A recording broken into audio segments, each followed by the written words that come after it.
हरे कृष्णा। हम श्रीमद् भगवत गीता के 6वें अध्याय ध्यान योग इसके 37वें श्लोक को पढ़ रहे हैं। पहले श्लोक की आवृत्ति करने से पहले हम भगवत गीता के महात्म्य से एक श्लोक का श्रवण करेंगे, जिसमें कहा गया है, गीताधीत च ये नापि भक्ति भावेन चेतसा वेद शास्त्र पुराणानि तेनाधीतानि सर्वशः। वेदों पुराणों का अध्ययन, वस्तुतः समस्त शास्त्रों का अध्ययन, भक्ति पूर्वक श्रीमद् भगवत गीता का अध्ययन करने वाले व्यक्ति द्वारा हर प्रकार से पूर्ण किया जाता है। एक भक्त प्रश्न पूछ रहे थे वेद और शास्त्र के संबंध में। देखिए, सारे वेद सभी शास्त्रों का सार है भगवत गीता, इसको पढ़ना चाहिए। अगर आप इसको भक्ति पूर्वक पढ़ रहे हैं तो ऐसा माना जाता है कि आपने वेद पुराण समस्त शास्त्रों का अध्ययन कर लिया है। आइए हम आज के श्लोक की ओर बढ़ते हैं। श्लोक की कुछ आवृत्ति करेंगे। अनीता माता जी आपसे शुरू करेंगे। अर्जुन उवाच अर्जुन उवाच अयति हि श्रद्धयोपेतो अयति हि श्रद्धयोपेतो योगाचलितमानसः योगाचलितमानसः अप्राप्य योग संसिद्धिम् अप्राप्य योग संसिद्धिम् काम गतिम कृष्ण गच्छति। कां गतिं कृष्ण गच्छति। बहुत सुंदर माता जी। कौन गाएंगे अब? शाल्वी माता जी आप गाइए। अर्जुन उवाच अर्जुन उवाच अयति हि श्रद्धयोपेतो अयति हि श्रद्धयोपेतो योगाचलितमानसः योगाचलितमानसः अप्राप्य योग संसिद्धिम् अप्राप्य योग संसिद्धिम् काम गतिम कृष्ण गच्छति। काम गतिम कृष्ण गच्छति। बहुत सुंदर, आपने बहुत अच्छा गाया। पद्मावती माता जी आप गाइए। अर्जुन उवाच अर्जुन उवाच अयति हि श्रद्धयोपेतो अयति हि श्रद्धयोपेतो योगाचलितमानसः योगाचलितमानसः अप्राप्य योग संसिद्धिम् अप्राप्य योग संसिद्धिम् काम गतिम कृष्ण गच्छति। काम गतिं कृष्ण गच्छति। बहुत सुंदर माता जी। अब हम आगे बढ़ेंगे। ये श्लोक बहुत अच्छा है। अर्जुन जी इसमें एक बहुत महत्वपूर्ण प्रश्न पूछते हैं। आइए सुनते हैं। अर्जुन ने कहा, हे कृष्ण, उस असफल योगी की क्या गति है जो प्रारंभ में श्रद्धा पूर्वक आत्म साक्षात्कार की विधि ग्रहण करता है, किंतु बाद में भौतिकता के कारण उससे विचलित हो जाता है और योग सिद्धि को प्राप्त नहीं कर पाता। अर्जुन जी का क्या प्रश्न है? उन्होंने कहा, उस असफल योगी की क्या गति है। जिसने एक ऐसा व्यक्ति है जिसने इस मार्ग में चलना शुरू किया, श्रद्धा पूर्वक वो आत्म साक्षात्कार की विधि को उसने ग्रहण किया और शुरुआत में उसने काफी ईमानदारी से प्रयास किया। फिर क्या हुआ? किंतु बाद में भौतिकता के कारण, माया के प्रलोभनों के कारण वो वहां से विचलित हो गया, मार्ग से भटक गया और उसका पतन हो गया। तो ऐसे असफल योगी का क्या होता है, राइट? और योग सिद्धि को, जो योग सिद्धि को नहीं प्राप्त कर पाता। प्रश्न समझ आ रहा है? एक बार अन्वय देखते हैं। अर्जुन उवाच, अर्जुन ने कहा, कृष्ण, हे कृष्ण, श्रद्धया उपेतः, श्रद्धा पूर्वक योग में प्रवृत्त है। तो पहले जो ये योगी है, योग में तो प्रवृत्त हुआ, श्रद्धा पूर्वक उसने इस मार्ग में चलना प्रारंभ किया, इस धर्म के मार्ग पर चलना उसने शुरू किया। तो किंतु अयति ही योगात, असंयमित चित्त वाले पुरुष। ये अयति शब्द बहुत इंपॉर्टेंट है। देखिए, यति अर्थात यत्नशील, जो व्यक्ति प्रयास कर रहा है, बार बार प्रयास कर रहा है, उसे कहेंगे यति, यत्नशील व्यक्ति। अब अयति का यह अर्थ ये नहीं लेंगे कि जो व्यक्ति प्रयत्न नहीं कर रहा, नहीं। इसका मतलब है कि उस व्यक्ति ने पर्याप्त प्रयास नहीं किया, राइट। उसको जो प्रयास करने की आवश्यकता थी वो पूरा प्रयास नहीं किया उसने, ठीक है। अयति ही अर्थात असंयमित चित्त वाले पुरुष, योगात योग से, चलित मानसः भ्रष्ट चित्त वाले होने पर। तो शुरुआत में तो उसने श्रद्धापूर्वक शुरू किया था, इस योग के पथ पर वो चला था, लेकिन फिर क्या हुआ, बाद में भौतिक वासनाओं के कारण भ्रष्ट चित्त वाले होने पर योग संसिद्धिम, योग सिद्धि को अप्राप्यन, नहीं प्राप्त कर, क्योंकि फिर से भौतिक वासनाएं आ गई तो योग सिद्धि को प्राप्त नहीं हो पाया। तो ऐसे व्यक्ति का काम गतिम गच्छति, क्या गति प्राप्त करते हैं। देख रहे कितना अच्छा प्रश्न है। सो अयति ही श्रद्धयोपेतो, अयति अर्थात जिस व्यक्ति का जो प्रयास है वो पूरा नहीं है, जिसने शुरुआत में, उस योगी जिसने शुरुआत में बहुत श्रद्धा पूर्वक इस मार्ग पर चलना प्रारंभ किया, योगा चलित मानसः अप्राप्य, और ऐसा जो व्यक्ति है उसने योग की सिद्धि को भी प्राप्त नहीं किया, लेकिन अपने जो उसका जो चंचल मन है उसके कारण वो उसका पतन हो गया, तो काम गतिम कृष्ण गच्छति, उसकी क्या गति होती है, राइट। सो मतलब शुरू किया, सफल नहीं हुआ, उसकी क्या गति होती है। आपको प्रश्न समझ आ रहा है? ओके, ठीक है, तात्पर्य की ओर चलते हैं। अनुवाद और तात्पर्य कृष्ण कृपा मूर्ति श्री श्रीमद AC भक्ति वेदांत स्वामी प्रभुपाद द्वारा। सो प्रभुपाद जी इस श्लोक में कह रहे हैं, भगवत गीता में आत्म साक्षात्कार का योग मार्ग का वर्णन है। तो भगवत गीता में क्या वर्णन है, किस प्रकार से हम आत्म साक्षात्कार को प्राप्त करते हैं, उसके मार्ग का वर्णन है, योग के मार्ग का वर्णन है। आत्म साक्षात्कार का मूलभूत नियम यह है कि जीवात्मा यह भौतिक शरीर नहीं है, अपितु इससे भिन्न है और उसका सुख शाश्वत जीवन, आनंद तथा ज्ञान में निहित है। सो पहले व्यक्ति जब आत्म साक्षात्कार के मार्ग में चल रहा है तो सबसे पहली बात उसको ये समझना होता है कि मैं शरीर नहीं हूँ, मैं आत्मा हूँ। ये पहला कदम है। जब व्यक्ति अपने आध्यात्मिक जीवन में प्रगति करना चाहता है, पहली बात जो उसको समझना आवश्यक है वो यही है कि वो ये शरीर नहीं, वो आत्मा है, राइट। देखिए अब इस श्लोक की जो अब इसकी जो व्याख्या है ऐसी, क्योंकि क्लास में बहुत छोटे बच्चे भी हैं तो मैं प्रयास कर रही हूँ कि सरल भाषा में हो ताकि बच्चे भी समझें।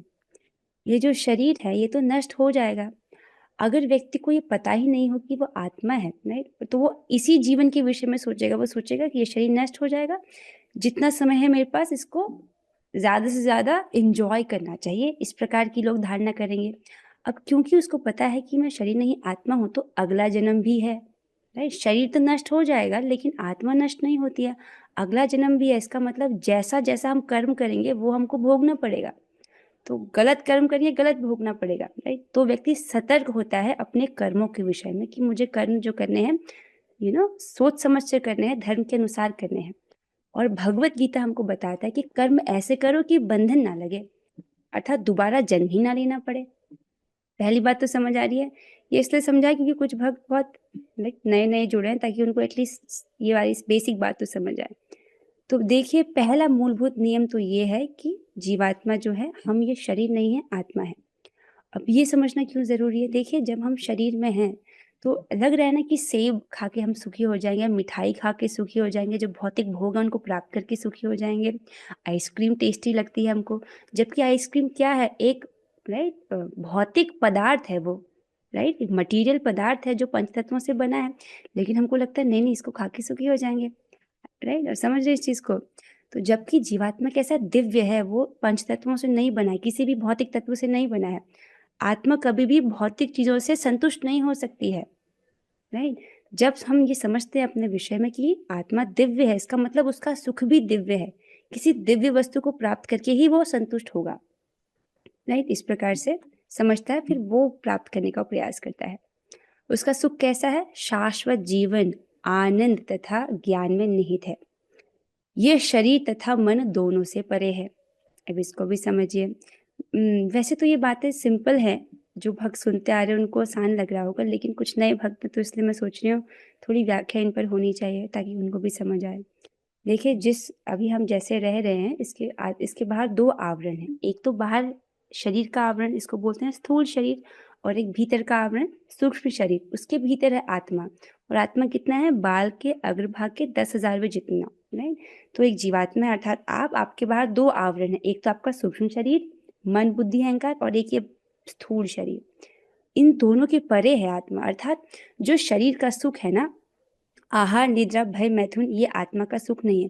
और जो मन का सुख है ना, क्या, मान सम्मान प्राप्त करने की इच्छा, पद प्रतिष्ठा प्राप्त करने की इच्छा, राइट। देखो शरीर का निर्वहन तो बहुत छोटे से में हो जाता है, लेकिन ऐसा भी व्यक्ति है इस जगत में जो बड़े बड़े बंगले में रह रहा है, और ऐसा भी व्यक्ति है जो बहुत छोटे से घर में रह रहा है।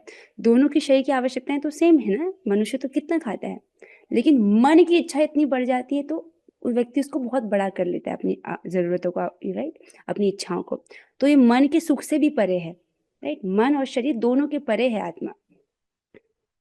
आत्म साक्षात्कार की खोज ज्ञान द्वारा की जाती है। इसके लिए अष्टांग विधि या भक्ति योग का अभ्यास करना होता है। सो इसको समझिए, जब व्यक्ति आत्म साक्षात्कार के पथ पर है तो आत्म साक्षात्कार प्राप्त करने, आत्म साक्षात्कार अर्थात ये समझना कि मैं ये शरीर नहीं हूँ, इस शरीर से अलग मेरा अस्तित्व है, मैं आत्मा हूँ, राइट। ये पहला लेवल, अपने आप को शरीर से अलग देख पाना। तो उसके लिए अलग अलग विधियों का वर्णन किया गया है, ज्ञान योग, ध्यान योग और भक्ति योग का, राइट।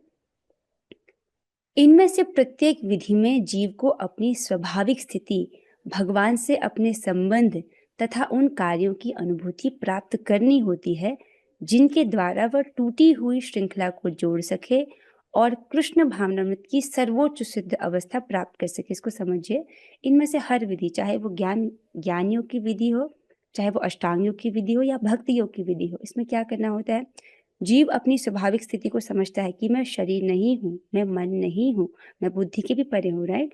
आत्मा के रूप में अपने आप को वो देखने का प्रयास करता है, अर्थात आत्मा वाले कार्य करता है, राइट। आत्मा वाले कार्य क्या होते हैं, भक्ति योग के पर्सपेक्टिव से बताइए, आत्मा वाले कार्य क्या है। आत्मा के रूप में हम हैं कौन, भगवान के दास। तो हमारा एकमात्र कर्तव्य क्या है कि हम कृष्ण की सेवा करें, जप करें, राइट, कथा सुने। आत्मा के रूप में हमारा एकमात्र कर्तव्य कृष्ण को प्रसन्न करना और भगवान से अपने संबंध, राइट, भगवान से हमारा क्या संबंध है इसको समझना। क्या संबंध है हमारे और भगवान के बीच में, कि हम उनके नित्य दास हैं और वे हमारे स्वामी हैं, हम अनाथ नहीं हैं, भगवान हमारे स्वामी हैं। तथा उन कार्यों की अनुभूति प्राप्त करनी होती है जिनके द्वारा वो टूटी हुई श्रृंखला को जोड़ सके, अर्थात उन कार्यों को करे जिसके द्वारा, राइट, जिसके द्वारा जो भगवान के साथ जो उसका संबंध है, जिसको वो भूल गया, वो वापस उसको प्रकट हो सके, अर्थात भक्ति की क्रियाएं। संबंध, अभिधेय और प्रयोजन। प्रयोजन क्या है, भगवान का प्रेम प्राप्त करना, और अभिधेय क्या है, भक्ति। भक्ति करके ही हम भगवान को प्रेम प्राप्त कर सकते हैं। सो इन तीनों विधियों में से किसी का भी पालन करके मनुष्य देर सवेर अपने चरम लक्ष्य को प्राप्त होता है। भगवान ने द्वितीय अध्याय में इस पर बल दिया है कि दिव्य मार्ग में थोड़े से प्रयास से भी मोक्ष की महती आशा है। ये बहुत अच्छी बात है। देखिए, अब इसको प्रभुपाद, इसको आप आज के प्रश्न से लिंक कीजिए। जो अर्जुन जी ने पूछा, उन्होंने कहा देखो, एक ऐसा व्यक्ति जिसने इस योग के पथ पर चलना शुरू किया, शुरुआत में बहुत श्रद्धा पूर्वक, लेकिन बाद में कुछ भौतिक वासनाएं आ गई, माया के अलग अलग प्रलोभन से वो गिर गया। माया कैसे प्रलोभन देती है, धन का प्रलोभन देती है। इस जगत में लोग इतने बिजी हैं धन कमाने में कि उनको ये समझ ही नहीं आता कि मनुष्य जीवन में हमारे पास समय लिमिटेड है, हमारे पास बहुत सारा समय नहीं है, राइट। वो धन के लोभ में इतने बिजी हैं कि उनके पास नाम कमाने का समय नहीं है। आप उनसे बोलो 16 माला करें तो कहेंगे अरे इतना समय ही नहीं है, जबकि 8-8 12-12 घंटे जॉब के लिए निकाल लेते हैं। तो इसका मतलब क्या है, समझ, धन का लोभ, धन, फिर जन, राइट, लोग प्रतिष्ठा, फॉलोअर्स, इसका लोभ, मान सम्मान का लोभ, स्त्री का लोभ, इस प्रकार से उसके आगे जो है सिद्धियों का लोभ, इसमें जो व्यक्ति फंस जाता है फिर वो वहां से उसका पतन हो जाता है। तो ऐसे व्यक्ति जिसको योग में सिद्धि नहीं प्राप्त हुई, उसका क्या होता है। तो प्रभुपाद जिसको लिंक कर रहे हैं भगवत गीता के अध्याय 2, जिस पर भगवान ने बताया था, नेहाभिक्रम नाशोस्ति प्रत्यवायो न विद्यते स्वल्पम अप्यस्य धर्मस्य त्रायते महतो भयात्। इसमें भगवान ने कहा था नेहाभिक्रम नाशोस्ति, अर्थात जो व्यक्ति थोड़ा सा भी धर्म का पालन करता है तो उसमें अभिक्रम का नाश नहीं होता। अभिक्रम अर्थात उसने जो भी प्रयास किया है वो स्थायी है, वो कभी नष्ट नहीं होता, राइट। अगर उसने 2% भी भक्ति की है तो वो 2% हमेशा हमेशा के लिए सील है। जैसे इसको समझिए, अगर मूंग दाल में सोने की छोटी सी नथुली गिर जाए, छोटी सी नाक का फूल गिर जाए, उसका लेट्स से सोने का छोटा सा कण गिर जाए, तो मूंग दाल में ढूंढना बड़ा मुश्किल हो जाता है, क्योंकि मूंग दाल भी पीला है, सोना भी पीला है। लेकिन अगर मूंग दाल को गला दिया जाए, राइट, आप गैस में उगा लो, उसको गला दो, तो कुछ समय बाद मूंग दाल गल जाएगी और सोने का जो कण गिरा था उसमें दाना, वो एकदम दिख जाएगा, राइट। उसी प्रकार से जो हमारा मनुष्य जीवन है, राइट, मनुष्य जीवन में कैसे क्षण क्षण है, राइट, एक सेकंड रुपी, ऐसे देखो, साल साल साल, फिर उसके बाद महीने, फिर दिन दिन, और उसके बाद घंटे, और उसके बाद सेकंड सेकंड सेकंड, इस प्रकार से जो सेकंड्स की श्रृंखला है वो हमारा जीवन है। अब उन सेकंड्स की श्रृंखला में जिस सेकंड में आपने कृष्ण का स्मरण किया, कृष्ण का नाम बोला, कृष्ण की कथा बोली, राइट, वो सेकंड कैसे हैं, सोने जैसे, राइट, हमेशा के लिए वो अमर हो जाएंगे, वो कभी नष्ट नहीं हो सकते हैं, राइट। तो वो स्थायी लाभ देता है। अब भक्ति में चाहे थोड़ा सा भी प्रयास करेंगे तो उसका स्थायी फल आपको प्राप्त होता है, वो कभी नष्ट नहीं होगा, राइट।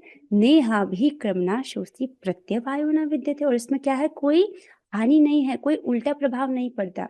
देखो, जो कर्म कांड में लोग करते हैं, राइट, उसमें अगर मंत्र में थोड़ी सी त्रुटि है तो पूरा फल बदल जाता है, थोड़ा सा भी गलती, पूरा फल बदल जाता है। लेकिन भक्ति में ऐसा नहीं है, राइट, इसका कोई नुकसान नहीं है, कोई उल्टा प्रभाव नहीं है। और थोड़ा सा भी, स्वल्पम अप्यस्य धर्म से, थोड़ा सा भी धर्म करने से बड़े बड़े भयों से व्यक्ति की रक्षा हो जाती है, राइट। अनादिकाल से न जाने हमने कितने सारे कर्म किए हैं जो हमको भोगने हैं, लेकिन भगवान क्या कहते हैं, सर्वधर्मान परित्यज्य मामेकम शरणम व्रज, तुम अपने सभी धर्मों को त्याग करके एकमात्र मेरी शरण में आओ, मैं तुम्हें तुम्हारे सभी पापों से मुक्त कर दूंगा, डरो मत। अगर हम भगवान की शरण में नहीं जाएंगे तो हमारे कर्मों के अनुसार जो भी हमको पाप कर्म भोगने हैं वो भोगने ही पड़ेंगे। लेकिन भगवान कितने दयालु हैं, कह रहे हैं कि तुम मेरी शरण में आ जाओ, मैं इन सभी पापों से तुम्हें मुक्त कर दूंगा, डरो मत। और देखो, भगवान और भगवान के नाम में कोई भेद नहीं है, तो भगवान की शरण में जाना अर्थात नाम प्रभु की शरण में जाना, और वो तो कितना आसान है। चलो करते हैं, हरे कृष्णा कृष्ण कृष्णा हरे हरे, हरे राम राम राम हरे हरे। जो एक बार भगवान का नाम बोलता है, भगवान उसके सभी पापों को नष्ट कर देते हैं। अब दूसरे अध्याय में भगवान ने इस पर बल दिया है कि दिव्य मार्ग में थोड़े से प्रयास से भी मोक्ष की महती आशा है। तो थोड़ा सा भी प्रयास करेगा तो ऐसा नहीं है कि वो असफल हो जाएगा, राइट। इसको अगले श्लोकों में स्पष्ट किया जाएगा। इन तीनों में से इस युग के लिए भक्ति योग विशेष रूप से उपयुक्त है, क्योंकि इस साक्षात्कार की यह श्रेष्ठतम प्रत्यक्ष विधि है। अतः अर्जुन पुनः आश्वस्त होने की दृष्टि से भगवान कृष्ण से अपने पूर्व कथन की पुष्टि करने को कहता है। तो जो तीन मार्ग हैं, ज्ञान मार्ग, ध्यान मार्ग और भक्ति का मार्ग, ध्यान मार्ग को या अष्टांग योग का मार्ग भी कहते हैं, इनमें सर्वश्रेष्ठ है भक्ति योग। इस युग के लिए भक्ति योग व्यवहारिक है, बाकी तो बात जो है वो व्यवहारिक नहीं है। अर्जुन जो है पुनः आश्वस्त होने के लिए इस बात को, इसकी पुष्टि करना चाहते हैं, भगवान कृष्ण से अपने पूर्व कथन की पुष्टि करने को कहते हैं। पूर्व कथन अर्थात जो उन्होंने अध्याय 2 में कहा था कि इस प्रकार से थोड़ा सा भी जो प्रयास करता है उसका कभी नाश नहीं होता है। भले ही कोई आत्म साक्षात्कार के मार्ग को निष्ठा पूर्वक क्यों न स्वीकार करे, किंतु ज्ञान की अनुशीलन विधि तथा अष्टांग योग का अभ्यास इस युग के लिए सामान्यतया बहुत कठिन है, स्पष्ट है। अतः निरंतर प्रयास होने पर भी मनुष्य अनेक कारणों से असफल हो सकता है। तो प्रभुपाद जी समझा रहे हैं जो ज्ञान और ध्यान मार्ग है वो तो इस युग के लिए व्यवहारिक नहीं है, और अगर उसमें बहुत ज्यादा प्रयास भी करेंगे तो उसमें असफल होने के ही चांसेस हैं, बहुत सारे असफल होने के कारण हैं। जैसे पहला कारण तो यह हो सकता है कि मनुष्य इस विधि का पालन करने में पर्याप्त सतर्क ना रह पाए। दिव्य मार्ग का अनुसरण बहुत कुछ माया के ऊपर धावा बोलने जैसा है। फलतः जब भी मनुष्य माया के पास से छूटना चाहता है तब वह विविध प्रलोभनों के द्वारा अभ्यासकर्ता को पराजित करना चाहती है। देखिए, तो ये कितना सुंदर है। देखिए, जब हम भक्ति कर रहे हैं, इस दिव्य पथ पर आगे बढ़ना चाहते हैं, तो माया देवी को भी ये बात पता है, राइट। इस वक्त हम लोग जेल में हैं, राइट, और हम सभी को जेल से बाहर निकलने की चाबी पता चल गई है। वो क्या है, हरे कृष्णा कृष्ण कृष्ण हरे हरे, हरे राम राम राम हरे हरे। ये हरे कृष्ण महामंत्र हमको पता चल गया है, और तो और भक्तों का संगत हमको मिल गई है। तो इन दो चीजों को माया देवी पराजित नहीं कर पाती, भगवान का नाम और ये भक्तों की संगत। ठीक है, लेकिन हम लोग जेल से निकलने का प्रयास कर रहे हैं, तो इसका मतलब हम सभी माया देवी के स्पॉटलाइट में हैं। समझ रहे हो? जो व्यक्ति जेल से बाहर निकलने का प्रयास करता है तो उस पर स्पॉटलाइट लग जाती है ना, और क्या होता है, हूटर बजने लग जाता है वहां पर, वो जो उनका सायरन है वो बजने लगता है। तो माया देवी अपने एजेंट्स को अलर्ट कर देती है कि ये जा रहा है, इसको पकड़ो पकड़ो पकड़ो। और देखो माया देवी के कितने सारे एजेंट्स हैं। कैसे पहचान करते हैं माया देवी के एजेंट्स का? जो व्यक्ति आपको कृष्ण को भुला दे, कृष्ण का स्मरण ही ना करने दे, वो माया देवी का एजेंट है। तो देखो यूट्यूब पर कितने सारे ऐसे एजेंट्स हैं ना, ऐसे ऐसे वीडियोस हैं, ऐसे सीरियल्स हैं, ऐसे कार्टून प्रोग्राम्स हैं जो कृष्ण के विषय में नहीं बोलेंगे, बस आपको कृष्ण को भुला देंगे, ऐसे टॉपिक्स होंगे, है कि नहीं? कितने सारी ऐसी चर्चाएं हो रही है, न्यूज है, चाहे बड़े बड़े स्टेजेस पे, वो कृष्ण के विषय में बात नहीं कर रहे, वो सब माया देवी के एजेंट्स हैं। माया देवी अपने एजेंट्स को एक्टिव कर देती है कि इसको पकड़ो, राइट? फलतः जब भी मनुष्य माया के पास से छूटना चाहता है, तब वह विविध प्रलोभनों के द्वारा अभ्यासकर्ता को पराजित करना चाहती है, उसको बार बार प्रलोभन देती है ताकि ये, राइट, एक्चुअली ये माया देवी की ड्यूटी है टेस्ट करना, राइट? वो टेस्ट करती है कि कोई अयोग्य व्यक्ति ऊपर ना जाए। जो ऊपर धाम में प्रवेश करने के लिए वो टेस्ट करती है कि योग्य है कि नहीं। इस बार वो बार बार चेक करती रहती है, राइट?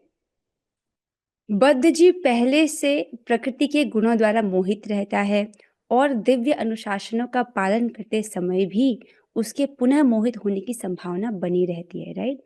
सत्वगुण रजोगुण तमोगुण से व्यक्ति प्रभावित रहता है, और फिर ऊपर से माया के प्रलोभन है तो उसके गिरने की संभावना बनी रहती है। इसलिए क्या है कि सावधानी से नियमों का पालन करना है। जो प्रभुपाद जी ने 4 नियम हमको बोले हैं, ये हमारी प्रोटेक्शन के लिए है। मांस नहीं खाना, जुआ नहीं खेलना, किसी प्रकार का नशा नहीं करना, अवैध स्त्री संग नहीं करना, और 16 माला हरे कृष्ण महामंत्र का गंभीरता से जपना निरपराधिक रूप से। जो भक्त अभी 16 माला पर नहीं पहुंचे, आप जितनी माला कर रहे हो उसको रोज करना, ठीक है? अच्छे से करना। अच्छे से करना मतलब सुनने का प्रयास करना, दिस इज वेरी इंपॉर्टेंट। यही योगाचलित मानस, अर्थात योग से उसका मन जो है वो विचलित हो गया, अर्थात दिव्य पद से विचलन कहलाता है। अर्जुन आत्म साक्षात्कार के मार्ग से विचलन के प्रभाव के संबंध में जिज्ञासा करता है। तो इस श्लोक में आपने देखा कि अर्जुन जिज्ञासा कर रहे हैं कि जो इस प्रकार से शुरुआत तो किया लेकिन बाद में वो विचलित हो गया, उसकी क्या गति होती है। तो इस श्लोक में उन्होंने जिज्ञासा प्रकट की है। अगले श्लोक में भी वो इस प्रश्न को थोड़ा आगे बढ़ाएंगे, फिर हम भगवान से इस प्रश्न का उत्तर जानेंगे। आई होप आपको आज के श्लोक में जो प्रश्न पूछा वो समझ आया होगा, है ना? तो इंटरेस्टिंग रहेगा, हम भगवान से सुनेंगे इसका उत्तर क्या है। यहाँ पर कुछ शिक्षाएं रखी गई थी। 5 मिनट है हमारे पास, वाह, हमारे पास 5 मिनट है। और इसके साथ जो है तात्पर्य तो यहाँ पर समाप्त होता है, लेकिन बहुत सुंदर शिक्षाएं यहाँ पर रखी गई हैं श्रीमद् भागवतम से भगवान कपिल की। तो पढ़ लें उसको, स्टिल है 5 मिनट्स। वाह, आप सभी लोग बहुत उत्साहित भक्त हैं, सबने अनुमति दे दी, तो हम लोग चलते हैं। तो इसमें भगवान कपिल वर्णन करते हैं कि भक्त को किस प्रकार होना चाहिए। उसको मैं पढ़ रही हूँ आपके लिए। श्रीमद् भागवतम के 3 स्कंद के 29वें अध्याय में 15 श्लोक से आगे की हम पढ़ रहे हैं इसको, 15, 16, 17 इस प्रकार से। तो भगवान कपिल बता रहे हैं, भक्त को अपने नियत कार्यों को संपन्न करना चाहिए जो यशस्वी हों और बिना किसी भौतिक लाभ के हों, राइट? जो भी आपके नियत कार्य, भक्त के रूप में हमारे नियत कार्य क्या है? गुरु को प्रणाम करना, भगवान को प्रणाम करना, वो तो है ही। अर्थात 16 माला जप करना, भगवान का प्रसाद खाना, भगवान को भोग लगाना, भक्ति के जो भी हम कार्य कर रहे हैं उनको हमको बिना किसी भौतिक लाभ के करना है। देखो, जो व्यक्ति भगवान से कोई भौतिक लाभ की इच्छा कर रहा है तो वो तो बहुत नुकसान कर रहा है, राइट? हम कहाँ भगवान के धाम में जा सकते हैं और कोई 1 BHK 2 BHK, इस जगत में आप महल भी मांग लो ना तो वो भी क्या है? टेम्पररी है। एक ही मनुष्य की आयु तक भी आपको एक महल दिया जाएगा, कोई फायदा नहीं उसका। तो बिना किसी भी भौतिक लाभ से की इच्छा लेकर नहीं मांगना चाहिए। हालांकि यदि आपकी कोई इच्छा है, किसी की इच्छा है कुछ भौतिक प्राप्त करने की, तो वो आप मांग सकते हो भगवान से, इसमें कोई दिक्कत नहीं है। लेकिन जो गंभीर है उसको कोई मटेरियल डिजाइन नहीं करनी चाहिए, ठीक है? उससे अधिक हिंसा किए बिना अपने भक्ति कार्य नियमित रूप से करने चाहिए। ये समझ रहे हैं आप? देखिए, क्योंकि अगर हम शाकाहारी भोजन भी बनाते हैं उसमें भी हिंसा होती है, आप समझ रहे हैं, उसमें भी कुछ हिंसा तो है ही, लेकिन कोशिश करनी चाहिए कि हिंसा ना हो, घर में चींटी कॉकरोच वो ना मरे। अधिक हिंसा किए बिना भक्ति कार्य नियमित रूप से करने चाहिए। भक्त को नियमित रूप से मंदिर में मेरी प्रतिमा का दर्शन करना, राइट, भगवान के नित्य दर्शन करने चाहिए, मेरे चरण कमल स्पर्श करना। अब विग्रह, जो मंदिर के जो विग्रह हैं उनका तो चरण स्पर्श करना संभव नहीं है, आप दूर से ही भगवान को प्रणाम कीजिए, यही सही है, दूर से ही आप उनको प्रणाम करें।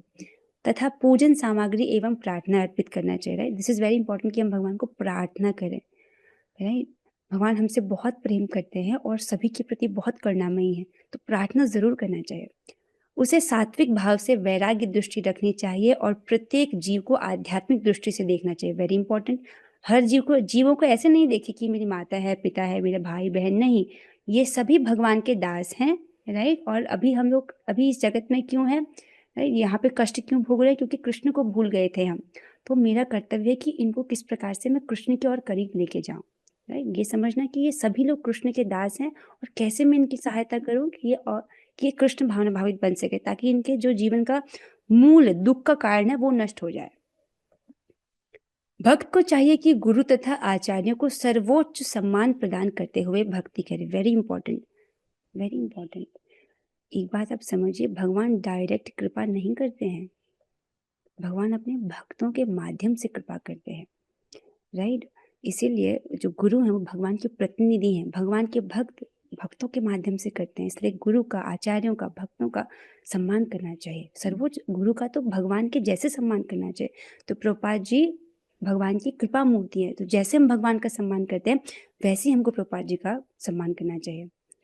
उसे दीनों पर दयालु होना चाहिए और अपनी बराबरी के व्यक्तियों से मित्रता करनी चाहिए। दीनों पर दयालु होना चाहिए, देखिए जिस व्यक्ति को कृष्ण का प्रेम प्राप्त नहीं है वो तो दीन है, इस हिसाब से तो हम सभी दीन हैं, राइट। जिस व्यक्ति को कृष्ण का प्रेम नहीं प्राप्त है वो दीन है। अर्थात एक तो इस दृष्टि से देखिए कि हर व्यक्ति को कृष्ण भावना में देने का प्रयास करे, और दूसरा भौतिक दृष्टि से भी जीवों को हम प्रसाद देने का प्रयास कर सकते हैं, जैसे भी आप उनकी सहायता कर सको, राइट, करने का प्रयास करना चाहिए। अपनी बराबरी के व्यक्तियों से मित्रता करनी चाहिए, और जो बराबरी के व्यक्ति हैं उनसे मित्रता, किंतु उसके सारे कार्यकलाप नियम पूर्वक तथा इंद्रिय संयम के साथ संपन्न होने चाहिए, ठीक है। जो भी करता है वो नियम पूर्वक हो और इंद्रिय संयम उसको करना है, ये बहुत इंपॉर्टेंट है। इंद्रिय संयम करना क्यों इंपॉर्टेंट है, इंद्रिय संयम नहीं करेंगे तो ज्ञान प्रकाशित होगा ही नहीं। इसमें 4 नियम आते हैं और 16 माला जप, ठीक है। अब इससे आगे जो है, इस यहाँ पर हम आज की चर्चा को स्थगित करते हैं, आज विश्राम दे रहे हैं, इससे आगे अगली बार पढ़ेंगे हम। आइए अब हम 3 बार हरे कृष्ण महामंत्र करेंगे, हम सभी साथ में करेंगे, माइक ऑन कीजिए। हरे कृष्णा कृष्ण कृष्णा हरे हरे, हरे राम राम राम हरे हरे, हरे कृष्णा कृष्ण कृष्णा हरे हरे, हरे राम राम राम हरे हरे, हरे कृष्णा कृष्ण कृष्णा हरे हरे, हरे राम राम हरे हरे। भगवद गीता की जय, श्री प्रभुपाद की जय, ऑल गौरंगा। हरे कृष्णा। सभी भक्तों के सहयोग के लिए बहुत बहुत धन्यवाद। हरे कृष्ण।